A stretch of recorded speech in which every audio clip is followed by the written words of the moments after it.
We are now going to discuss how TCP provides reliable data transfer over IP's best effort. In other words, IP's unreliable service. We will see how the calculations of RTT values for timeout fits in the picture. TCP provides pipelining.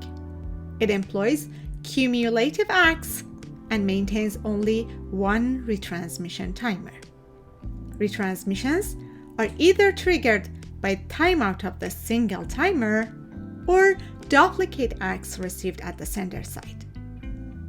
To learn this process for TCP, let's first discuss a simplified scenario that ignores duplicate acts, ignores flow control, and ignores congestion control.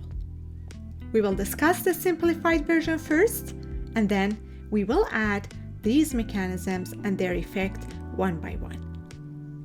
In our simplified TCP version, TCP sender receives data from the application. It creates a segment with sequence number, which is the byte stream number of the first data byte in the segment, and it sends it.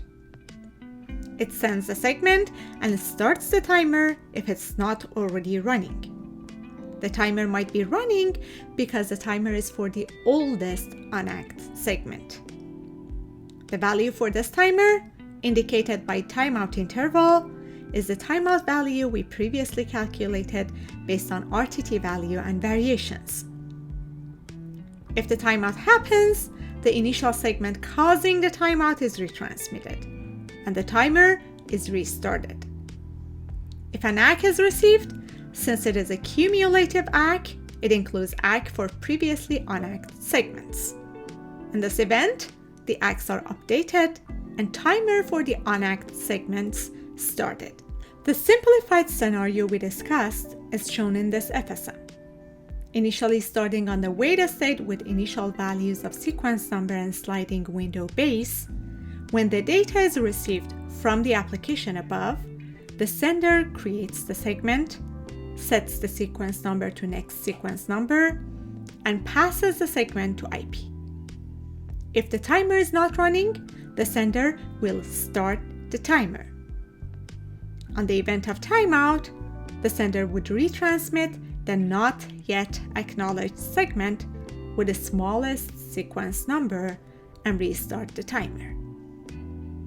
If, still within the allowed time, an ACK is received, if the ACK sequence number is a valid on-the-fly byte from the sender's perspective, which is an in-order high value from the base will be updated to this new value. If there are no more unacted packets on the fly, the sender would stop the timer. Otherwise, restart it for the rest of the packets. Remember that this is a simplified scenario, not the complete TCP FSM.